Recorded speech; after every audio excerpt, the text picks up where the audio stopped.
Hey guys, welcome back to Art and Soul with Heather.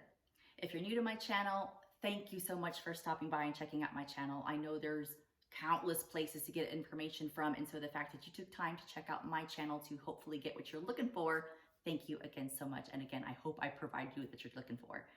Today's lesson, or little tutorial rather, is just going to be about gessoing, what it is, why we should do it, and of course to show you how to do it because it's super important. It's a very necessary step to take in preserving our artwork. But before we get started, I always provide a little ministry snack. I firmly believe that we should always put everything, or put God first before everything else. And that's something I tend to fall short in on a daily basis because I love art so much. I love making these videos.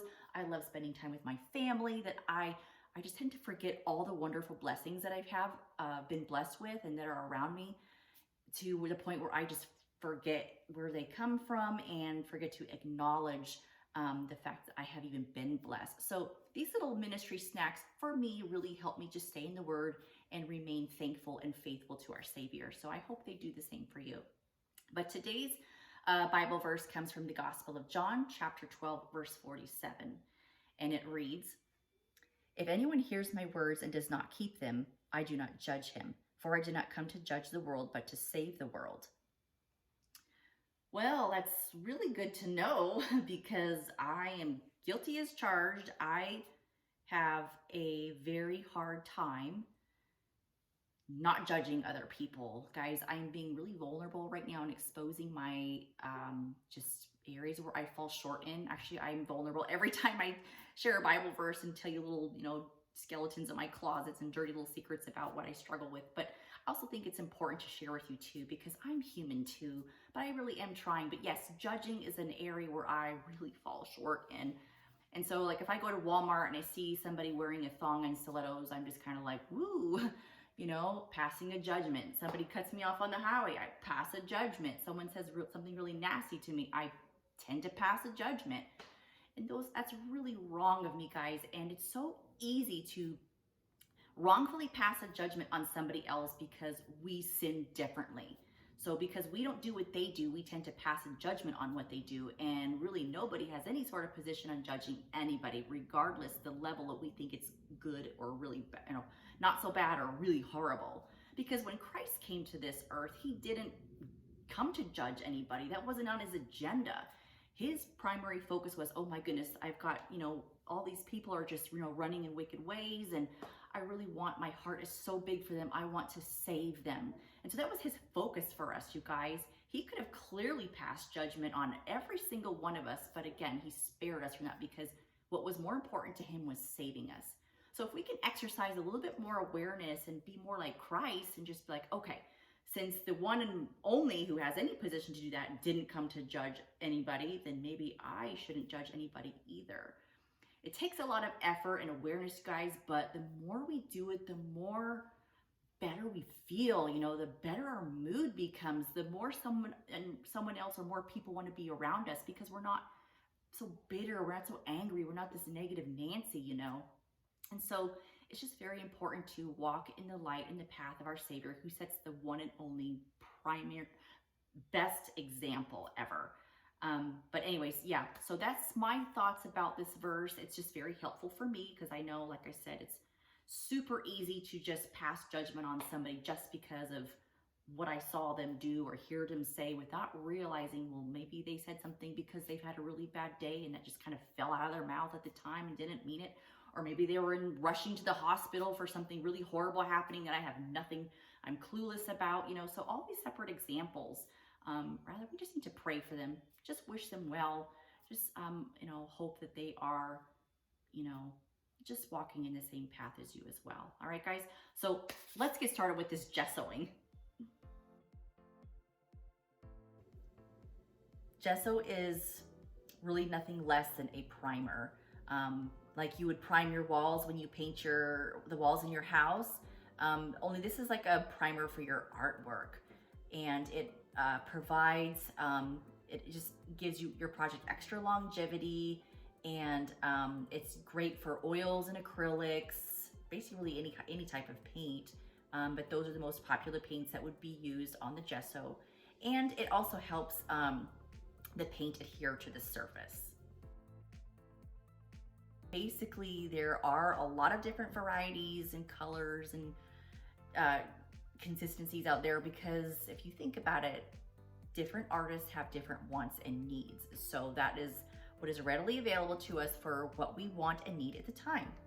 But traditionally, gessos come in white. They are traditionally white in color because most of the time most artists like to work with just a plain white working surface. So like a canvas. Canvas are typically come in pre-primed white colors because, you know, white typically makes your colors stand out or be a little bit brighter versus a black canvas. Now they do have black gessos for that very reason, because there are black canvases, and many artists out there do enjoy working with a darker surface. It kind of brings that, I don't know, kind of mysterious yet elegant appearance about it, depending on what you're painting on it. But yeah, and you can also make your own color. So like, for instance, if you want to make like a neon pink gesso, strange color, but hey, to each his own, you would just mix some fluid neon pink paint into some white gesso, and it has to be fluid. Any other consistency is just gonna be too thin or too thick. So the fluid typically is the best consistency if you want to make your own custom color of gesso. But yeah, really that's why there are so many different kinds and so many different brands. It's who's catering to who at their cost. So don't let the variety and the cost throw you. Really just do the research of which one is going to be fitting for you. And there's also spray gessos, which we will talk a little bit more later about, because that's another convenience factor as well. What's the big difference in a spray gesso versus, you know, your traditional gesso in a tub? Spray gessos are naturally thinner. It's a liquid versus a thicker consistency. So you're going to get, you know, a really, really thin application. And that might be great for those who just need something really, really thin. They don't need to be applying, you know, layer after layer. Again, it just goes back to artists' wants and needs at the time. The pro to that though is that it's got a faster drying time, so you can go to work a little bit quicker than the normal waiting time between traditional gesso, which could be like 30 minutes to 45 minutes between each layer. So yeah, but the con to it though is that you'll probably need more layers if you need a lot of it. Since it's so thin, you'll need to constantly be spraying. And because it is so thin, so if you are working on whatever wood surface you have, it's very, very likely you will still see the wood grain and feel the texture of the wood. So you still might need to sand it down and then keep applying the gesso on it to get to achieve, attain, whatever. So you can just get to the desired working surface that you are looking for. Okay guys, so now let's talk about why we should gesso, which there are a number of reasons why we should do that. Anyways, if you are working on a canvas, I don't think that that's very necessary that you apply gesso to a canvas, because canvases already come pre-primed, which is why they're white in color. That cost is already added into the price when you buy it. It's just like I said, for convenience. You don't have to worry about applying anything. You just go straight to work on your project. But if you don't like that texture that's on the canvas, that cottony linen type of texture to it, you can eliminate those that texture on the canvas by applying gesso. A layer or two of that should eliminate that right away, and you will have a super slick working surface. And you'll also notice a shade or two brighter in the white, which is pretty cool to see. But really the gesso is more for wood, because wood is so porous. It would just drink in the paint. So if you're planning on doing a paint pour on a wood panel, a cradled wood panel, or even something that's like poplar wood or whatever, it's just gonna soak it up and warp it and just destroy your project that you put all this, you know, TLC into. So you wanna prevent that. Excuse me. Also, you wanna consider that there could be some existing sap inside the wood. I don't see that from cradled wood panels or poplar, but if you're not using one of those two more popular choices of woodworking surfaces, then you would have to consider that, okay, there could still be some existing sap that could be coming to the surface and bleed through your paint, so you don't want that either. And something else to think about would be to consider that different paints have different ingredients. So some paints ingredients could react with the wood surface you're working on with more than other paints and types of, or ingredients are in those types of paints. So again, you're really just trying to mitigate any problem that could be possible whatsoever that could potentially destroy your project. So yes, that would be the reason to gesso, is to just apply that much needed protection to preserve your project from just becoming, I guess, a complete catastrophe.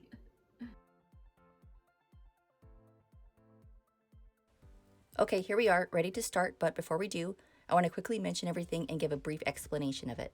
Starting with the gesso, I'm using a traditional white gesso in a tub by Golden, although you can use whatever gesso you like. I'm a Golden fan, and everything that I've bought from them have really pleased me, so I'm just sticking to their products for the most part. I do also enjoy a few items from Liquitex and Winsor & Newton. The average layers of gesso that artists use is anywhere from 3 to 6, depending on the piece that they're working on, so you can use however many you need or want. I'm going to use 6 because I'm going to do an acrylic funnel pour, which basically means I'm going to dump a significant amount of paint on my wood, so I want to maximize my protection. The distilled water here is just to add a wee bit in with my gesso so that I can keep my brush stroke marks minimal. But the directions on the gesso say don't add any more than 25% to it, and that's what this little cup or bowl looking thing is right here.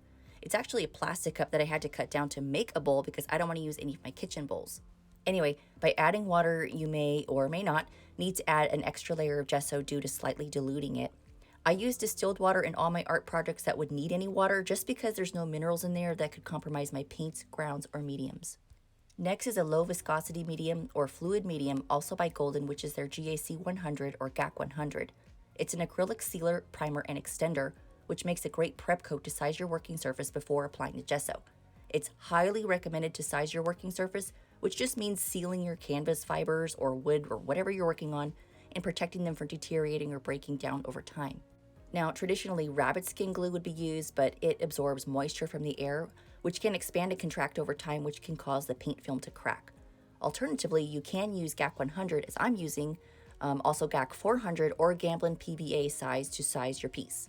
You can use whatever brush you have for that, but I'm just going to use my 3/4 inch tip flat brush or wash brush. I'll provide some links in the description of Golden representatives demonstrating and explaining their gesso and fluid mediums if you'd like more information about their products I'm using. And speaking of brushes, I'm going to apply my gesso using a plain old traditional paintbrush. It's nothing expensive. It's actually rather cheap that you can get at Home Depot or even Target. But the bottom line is, no matter the value of your brush, always keep them clean and they'll last for a long time. I recommend using a brush like this and not one of your fancy pants brushes because they're probably not meant for applying gesso anyway, so just get yourself one of these brushes and stick it in your art supplies. Here I have some painter's tape, which I'm just going to cover the entire backside of my wooden heart.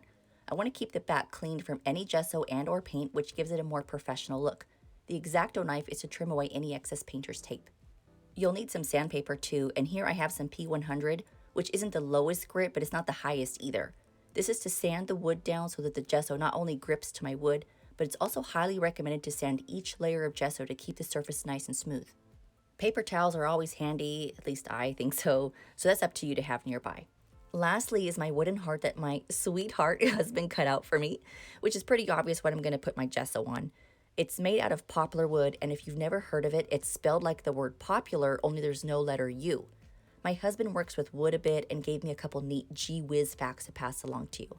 So poplar is considered a hardwood, but it's the softest of any hardwood that also takes stain and paint nicely. Oak is much harder than poplar, and pine, on the other hand, is a soft wood.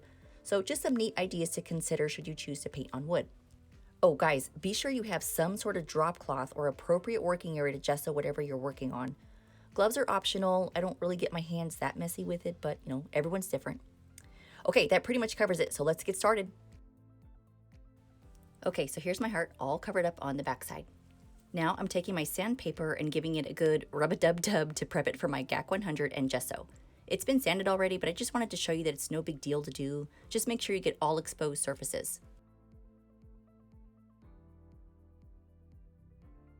I take my microfiber cloth to wipe away any dust particles. Here I'm pouring a little bit of my GAC 100 to size my heart, and then take my 3/4 inch tip flat brush to evenly spread it around. Just paint it in as if you are painting in the background of a painting, to the point where you don't see any more brushstroke lines.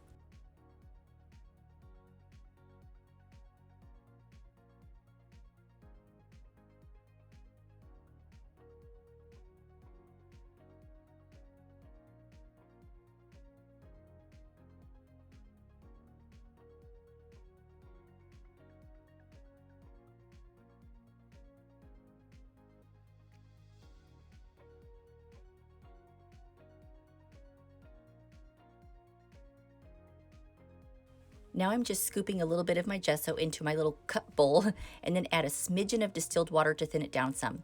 Make sure it's mixed in thoroughly.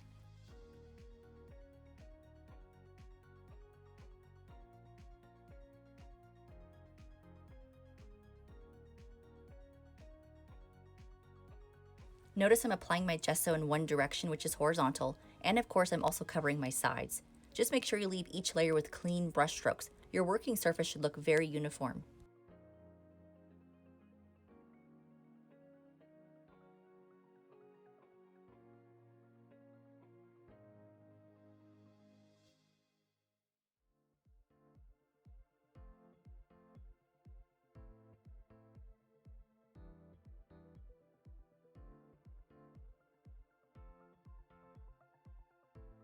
After about 45 minutes, I go back to sand down my first layer to eliminate any brushstroke texture. Make sure you get the sides too to get any gesso that's sort of kicked up on the edges.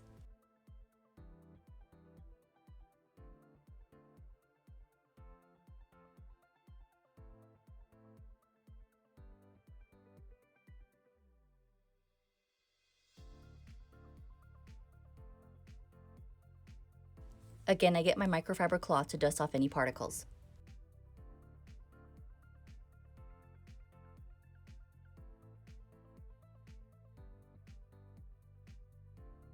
For my next layer, I'm now going to apply the gesso with vertical brush strokes to ensure even coverage of my heart. Again, keep each layer with uniform brush strokes. My next layer will have horizontal brush strokes followed by vertical and so on and so forth until I'm finished layering, waiting about 45 minutes between each layer, sanding and applying a layer of gesso in the opposite direction.